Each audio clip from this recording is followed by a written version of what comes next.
सिंह सिंह गलती हो गई सर, बहुत बड़ी गलती हो गई।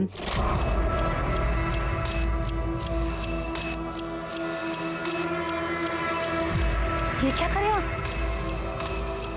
पता नहीं, नेटवर्क नहीं मिल रहा है। क्या हुआ? समझती हूँ मैं।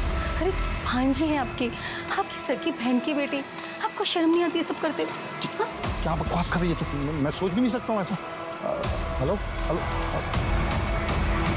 सुमन सब भाग गई थी, लेकिन उसे ये नहीं पता था कि मैंने विद्या की नहाते हुई फोटो खींच ली है और अपने मेमोरी कार्ड में डाल के अपने अलमारी में कपड़ों के पीछे छुपा दिया। मैं उस फोटो का फायदा उठा पाता उससे पहले ही विद्या अपने चाचा के साथ यहाँ सहारनपुर चली आई थी और मेमोरी कार्ड भी गायब था। मैंने पूरे घर में मेमोरी कार्ड ढूंढा सर, मुझे नहीं मिला। मैंने विद्या से बहुत बार पूछा, लेकिन उसने मना कर दिया कि उसके पास मेमोरी कार्ड नहीं है। विद्या, उन्हें अलमारी से मेरा मेमोरी कार्ड चुराया ना? निकाल। नहीं मामा जी, मुझे कोई मेमोरी कार्ड नहीं पता। प्यार से बोले तेरे को समझ नहीं आ रहा? कार्ड निकाल। मुझे नहीं पता मेमोरी कार्ड, सही में मुझे नहीं पता। तेरी वजह से कोई प्रॉब्लम हुई ना तो जान से मार दूंगा तुझे। उसे डरा धमका के हम लोग वापस मेरठ चले आए। वापस चला गया? झूठ बोलता है। विद्या को डरा धमका कर वापस गया था या मर्डर करके? नहीं सर, हमने किसी को नहीं मारा है सर। तो फिर ये इसने क्या? तू भी सपने देखता था ना उसके साथ सोने के? हमने ये भी पता किया है कि तूने उसे दोस्तों के जरिए उसे बदनाम किया था। हाँ, उसका कैरेक्टर खराब करना चाहता था तू। सर मैंने उसे नहीं मारा सर। एक्चुअली मुझे कोई लड़की भाव नहीं देती थी, तो मैंने सोचा कि विद्या घर पर ही है तो उसे ही पटा लेता। फिर उसने भी मुझे भाव नहीं दिया तो मुझे गुस्सा आ गया और मैंने उसे बदनाम करना शुरू कर दिया। तेरी तो वो बहन थी ना? सर नहीं मारा।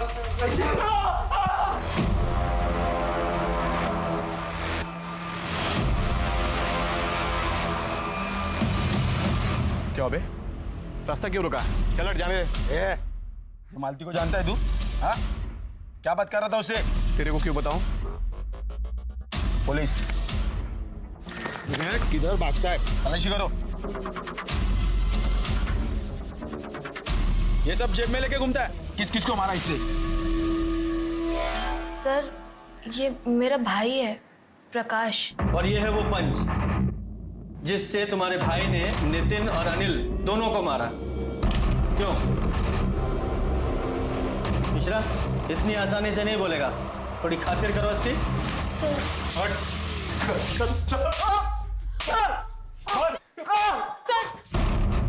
बताती हूँ। बताओ। मेरे पति अविनाश मुझ पर बिल्कुल ध्यान नहीं देते, ना वो मुझे खुश कर पाते और ना ही बच्चा दे पाते, और नितिन के साथ अफेयर कर लिया। आगे बोलो। वो ही मेरी जिंदगी की सबसे बड़ी भूल थी। हम लौट जाते थे और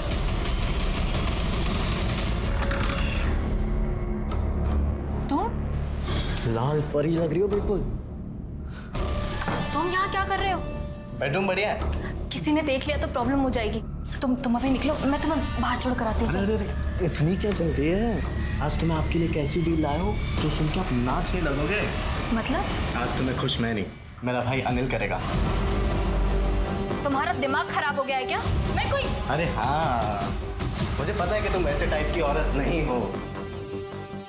तुम अभी इसी वक्त यहाँ से बाहर निकलो, और तुम्हारे मेरे बीच में जो कुछ भी था ना वो अभी इसी वक्त खत्म। अपनी शक्ल भी मत दिखाना मुझे। चलो निकलो यहाँ से। अरे अरे ठीक है, शक्ल नहीं दिखा सकते ना। ये वीडियो तो दिखा सकते हैं ना। मुझे लगा एक बार की बात है और फिर वो मुझे परेशान करना बंद कर देगा, लेकिन नहीं, वो मुझे हर दूसरे दिन ब्लैकमेल करने लगा और फिर तो उसने हद ही कर दी। मैं नितिन की ब्लैकमेलिंग से परेशान हो गई थी सर। अभी तक तो मेरे पति को सिर्फ शक था, लेकिन अगर उन्हें पता चल जाता तो वो मुझे घर से निकाल देते। उन्होंने विद्या को तुम्हारे इन सब चक्करों के बारे में पता था? बोल। उसने हम दोनों को लॉज से बाहर निकलते हुए देख लिया था।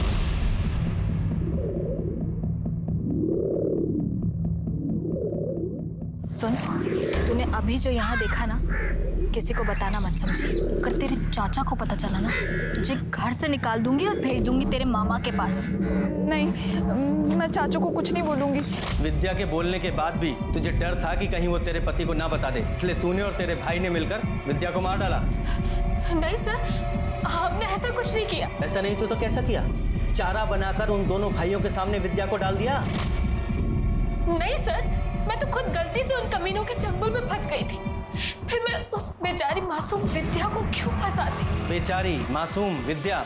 जब तूने विद्या को जड़ी बूटी देकर बेहोश करके उन भेड़ियों के सामने डाला था, तब नहीं ख्याल आया बेचारी मासूम विद्या का? सच बोल, क्या है? बोल। हमें पता है वो जड़ी बूटी तूने कहां से खरीदी, और उस जड़ी बूटी बेचने वाले ने भी तुम्हें पहचान लिया है। झूठ बोलने से कोई फायदा नहीं है, बोल सारी बात बता। सर, मुझसे बहुत बड़ी गलती हो गई।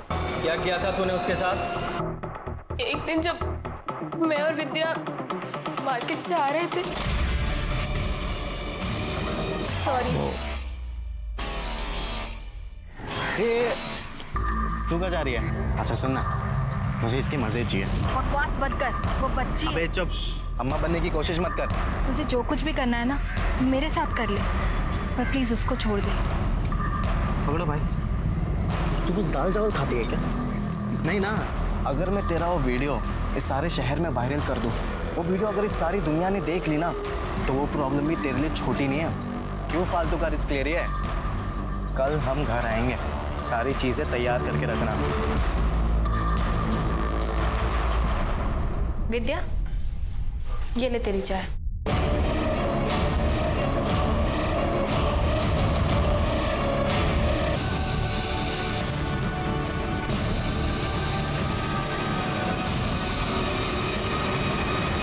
विद्या को जब होश आया तो उसे समझ में आ गया था कि उसके साथ कुछ हुआ है, लेकिन क्या हुआ है, किसने किया है, वो कुछ समझ नहीं पा रही थी।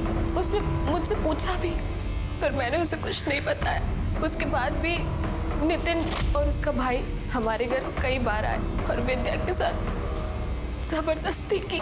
सर, उसके कुछ दिन बाद विद्या का मर्डर हो गया, पर सर उसके मर्डर में मेरे और मेरे भाई का कोई हाथ नहीं। मैं सच कह रही हूँ, हमने कुछ नहीं किया सर। तुझे पता भी है तूने किया क्या है? तेरी वजह से एक अनाथ मासूम बच्ची की जिंदगी बर्बाद हो गई। मिश्रा, ये नितिन, उसके भाई और उसके दोस्तों को ब्लैकमेलिंग और रेप के चार्ज में अरेस्ट करो, और साथ में इन दोनों को भी अंदर डालो। हम अपने रिश्तेदारों से प्यार और भरोसे की उम्मीद रखते हैं, पर मुझे क्या मिला? सिर्फ विश्वासघात। मेरे इस शरीर को दरिंदों के सामने मांस के टुकड़े की तरह फेंका गया, जैसे मैं कोई इंसान नहीं, हवस बुझाने वाली एक चीज हूँ।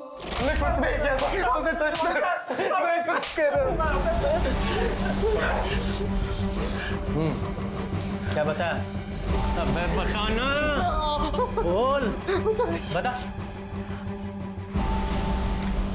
सर, हमें तलब लग गई थी, तो मालती के बाद हमें विद्या पसंद आ गई थी, इसलिए हमें विद्या के साथ।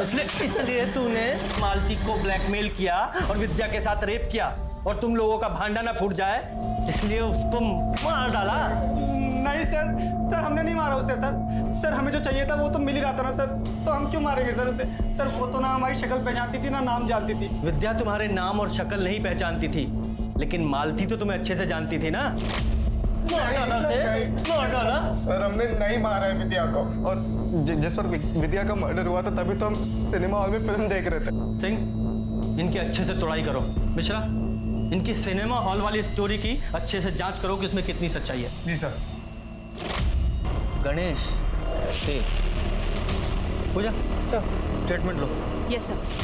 मिश्रा, ये गणेश के, इसका क्या मतलब हुआ? सर, हो सकता है कि ये अपने किलर का नाम ले रहा हो। ये कुछ और है या किलर का नाम, ये पता लगाना पड़ेगा। सर,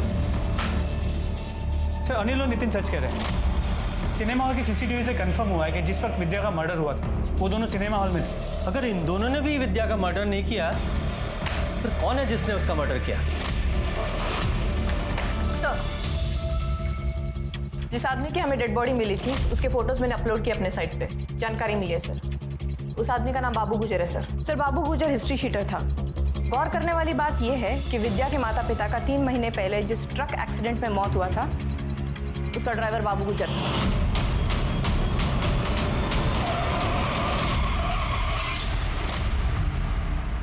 और एक बात सर, बाबू गुजर पिछले 6 महीने से फरार था, वांटेड क्रिमिनल था सर।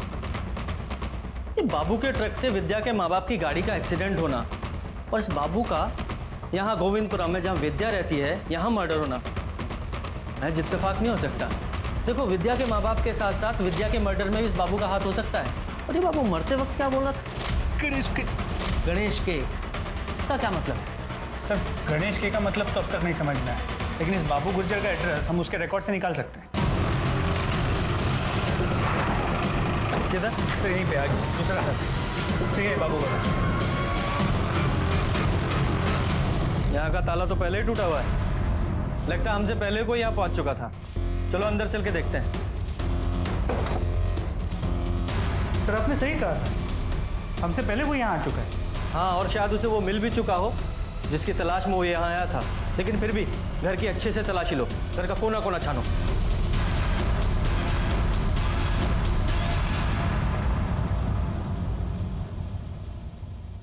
गणेश के गणेश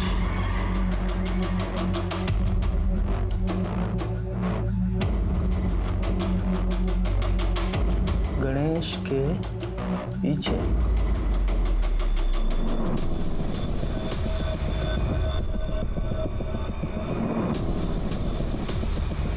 सर, ये तो स्पाई कैम है, कैमरा है, इसे वीडियोस रिकॉर्ड होते हैं।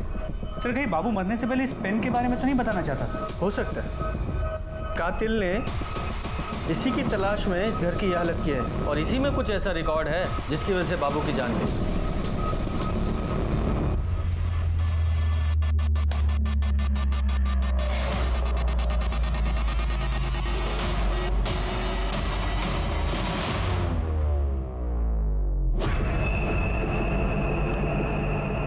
अब बोल।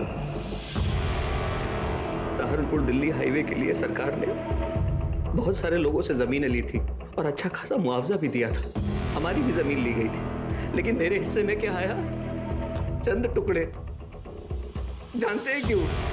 क्योंकि मेरे अपने ही भाई ने धोखा देकर सारी जमीन अपने नाम करा ली। मैं बदले की आग में जल रहा था, इसलिए मैंने बाबू को सुपारी देकर ट्रक से उन दोनों का एक्सीडेंट करवा दी। मैंने बाबू से कहा था कि कोई भी जिंदा नहीं बचना चाहिए, लेकिन उस एक्सीडेंट में विद्या बच गई। उसके जिंदा बचने से ना मुझे पैसा मिला और ना प्रॉपर्टी, और ऊपर से बाबू रोज पैसों के लिए तकाजा कर रहा था। मेरे घर के आसपास घूमने लगा, मंडराने लगा। मैं डर गया कि अगर मैंने बाबू को पैसे नहीं दिए तो वो पुलिस के सामने अपनी जुबान खोल देगा। तभी विद्या का कॉल आया, मुझे कहने लगी कि मामा के यहाँ से ले जाओ। तभी मुझे एक प्लान आया। मैंने बाबू से बात की और 1 महीने की मोहलत और ले ली। मैंने सोचा इस 1 महीने में विद्या करता है जब वो असुरक्षित महसूस करता है या फिर अपना पेट भरना चाहता है। लेकिन किसी लाचार, मासूम, जरूरतमंद इंसान को सहारा देने से पहले हम उसका फायदा उठाने की सोचते हैं। जब भी ऐसी प्रवृत्ति, ऐसे विचार हमें अपने अंदर पनपते हुए दिखाई दें तो हमें तुरंत सतर्क हो जाना चाहिए, क्योंकि इसके परिणाम कभी भी अच्छे नहीं हो सकते। अब मैं अनूप सोनी आपसे विदा लेता हूं। फिर मुलाकात होगी क्राइम पेट्रोल सतर्क में एक और नए केस के साथ। तब तक अपना और अपने परिवार का ख्याल रखें, सतर्क रहें, सुरक्षित रहें और देखते रहें क्राइम पेट्रोल सतर्क।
कर रहे हो तुम? मुझे लगा कि तुम्हें ठंड लग रही होगी, इसलिए चादर दे रहा था।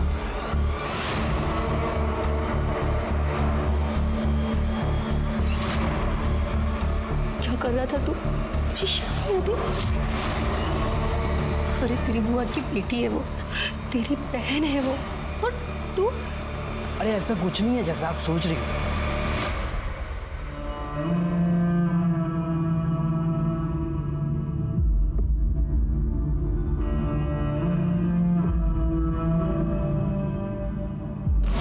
विद्या, बेटा तूने सुबह से कुछ भी नहीं खाया, तेरे लिए कुछ बना के लाऊं? हाँ, कुछ तो खा ले बेटा।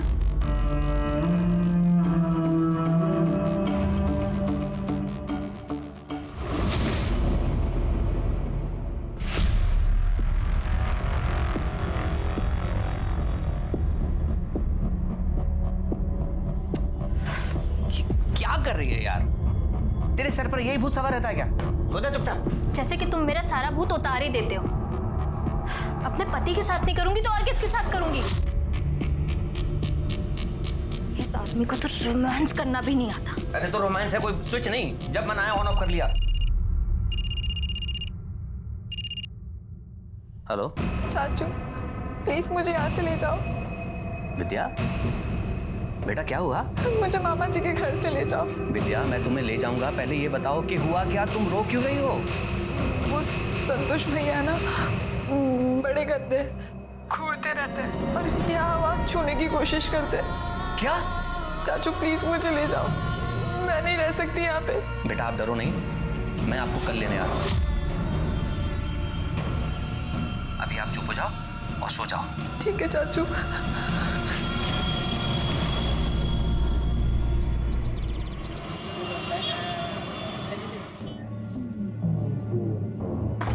विद्या, विद्या।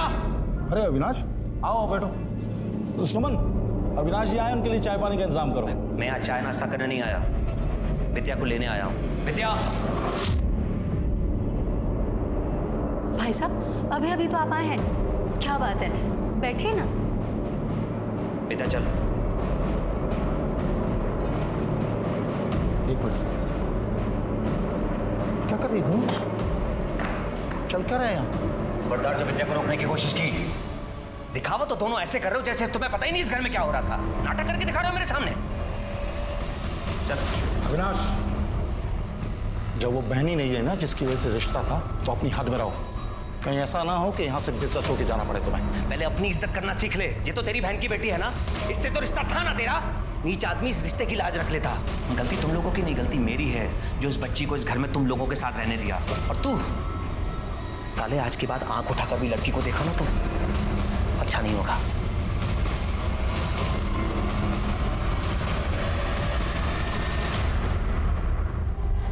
अच्छा हुआ अविनाश भाई साहब विद्या को यहाँ से लेकर चले गए। थोड़े दिन और रुकती तो पता नहीं इसके साथ क्या होता।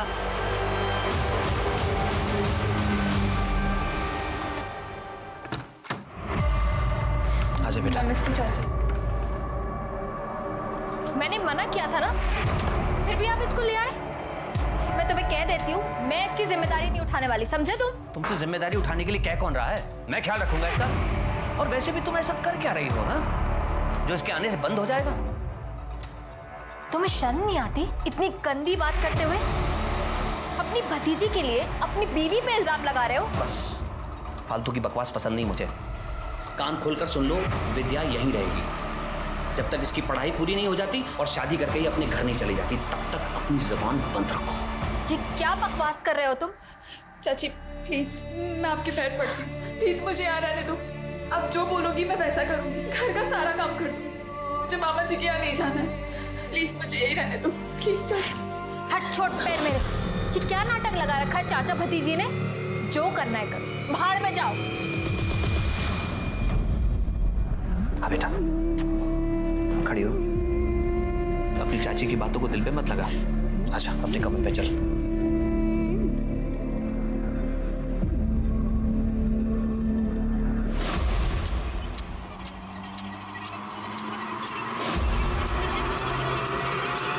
कुछ खो गया क्या? क्या ढूंढ रहे हो? नहीं मैं घड़ी से या पहने ही हुई है घड़ी। मैं बताऊँ? लो बेटा। विद्या, हमने प्रिंसिपल से बात कर ली है। कल तुम्हारा 12th में एडमिशन हो जाएगा और परसों से तुम स्कूल जा सकती हो।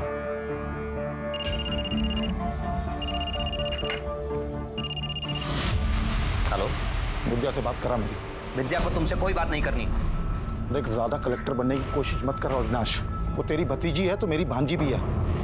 मामा उसका मैं। मामा नहीं साले, कंस मामा है तू। मुझे अच्छी तरह पता है तेरे घर में विद्या के साथ क्या हुआ। और कान खोलकर सुन ले, अब तूने दोबारा परेशान करने की कोशिश की ना तो मैं पुलिस स्टेशन चला जाऊंगा तेरी कंप्लेन करने। और एक बात और, तुम लोगों का विद्या से कोई रिश्ता नहीं। रखो।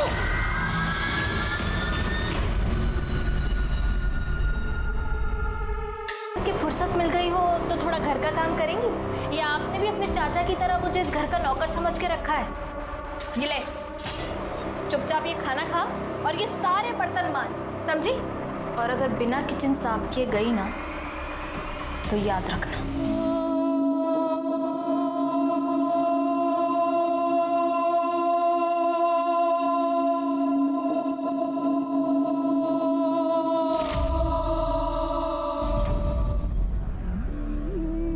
बेटा, पहले आराम से खाना खा ले, उसके बाद पढ़ाई कर लेना। पापा, मुझे नहीं खाना है, कल मेरा एग्जाम है और आपने मुझे रिवीजन नहीं कराया ना तो मैं फेल हो जाऊंगी। बेटा, खाना नहीं खाएगी तो पेपर कैसे दे पाएगी? देख, मैंने तेरे मनपसंद की सब्जी बनाई है।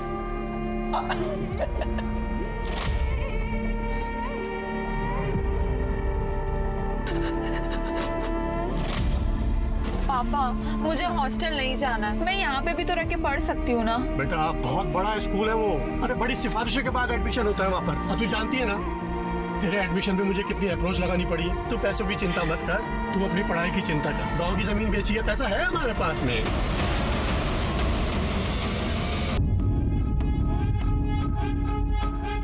तू प्रसाद मैडम का बेटा है ना? तेरी मम्मी को जाके बताऊं कि बाहर आके तू क्या क्या हरकतें करता है? बता दीजिए, फिर हम भी बता देंगे कि हम मालती मैडम से कितना प्यार करते हैं। और प्यार करना कोई गुनाह थोड़ी ना है।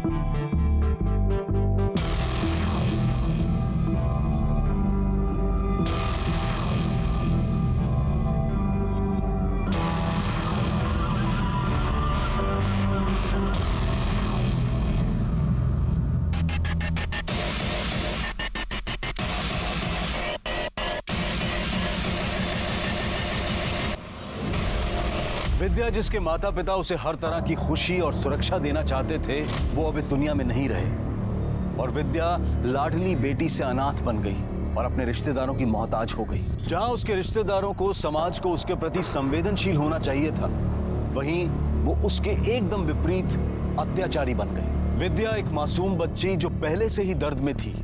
लोगों ने उसकी रूह तक को नोच खाने का प्लान बना लिया था।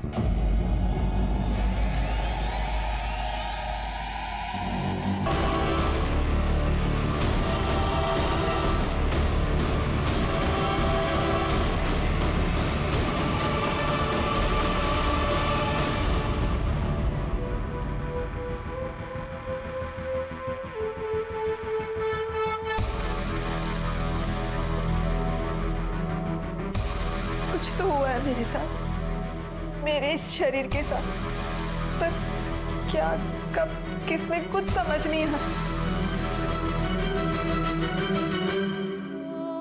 क्या मैं एक मांस का टुकड़ा हूँ? सर, 2 महीने पहले एक एक्सीडेंट में उनका देहांत हुआ।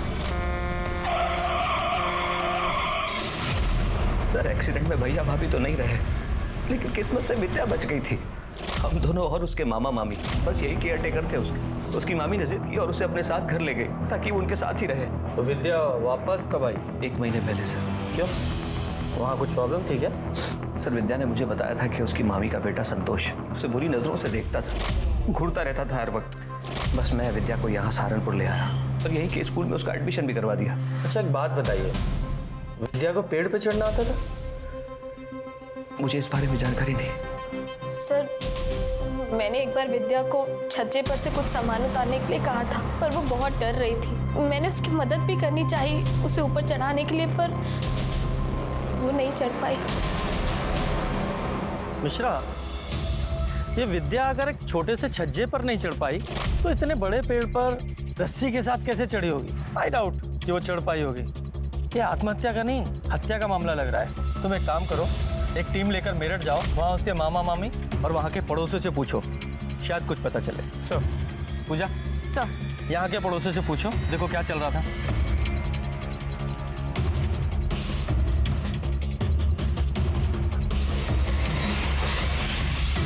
विद्या को पेड़ से लटका के मार दिया गया। किसने मार दी? कौन सी बच्ची थी वो? बिना माँ बाप की बेटी को मारते हुए उस पर तरस नहीं आया उसे? हो गया तुम लोगों का नाटक। अविनाश ने हमें सब कुछ बता दिया है। तेरे इस बेटे की बुरी नजर थी उस पे। नहीं ऐसा कुछ नहीं था, बकवास कर रहा है वो अविनाश। अच्छा, इसलिए 1 महीने के अंदर यहाँ से अपने चाचा के घर वापस चली गई और वहां जाती 1 महीने के अंदर उसका मर्डर भी हो गया। कैसे? देखिए, ये अविनाश ना एक नंबर का कमीना आदमी है। किसी ने विद्या को हमारे खिलाफ भड़काया और जबरदस्ती उसको यहाँ से ले गया, और हम तो बेटी की तरह पालते थे उसको। असली कहानी है सर कि विद्या के बाप ने उसके नाम पे 25 लाख की प्रॉपर्टी की थी कि वो 18 साल की होगी वो तभी मिलेगी, और अभी कुछ महीनों में 18 साल की होने वाली थी वो, इसलिए वो उसको ले गया यहाँ से। वो घटिया से आदमी कुछ भी बोल रहा है और आप मान रहे हैं? सर 25 लाख रुपए का लालच महेश को था, मुझे नहीं। तभी तो वो विद्या को लेके चला गया। अगर मुझे लालच होता तो मैं जाने देता उसे। मैं उसका चाचा हूं सर, उसकी जिम्मेदारी और पहला हक मेरा बनता है। तो वो 25 लाख रुपए की प्रॉपर्टी किसको मिलेगी अब? भगवान जाने किसे मिलेगी। मेरे हिसाब से तो सर एक नई महाभारत शुरू होने वाली है यहाँ। जब अनाथ बच्ची को सहारे की जरूरत थी तब तो कोई सामने आया नहीं। अब देखिए आप, यहाँ के वहाँ के सारे रिश्तेदार आ जाएंगे पैसों के लिए बिलों से बाहर निकल कर। मेरी तरफ से तो कोई भी लेके जाए, मुझे कोई परवाह नहीं। मैं अपनी नौकरी से खुश भी हूँ और संतुष्ट भी, और मुझे किसी की प्रॉपर्टी में कोई इंटरेस्ट नहीं।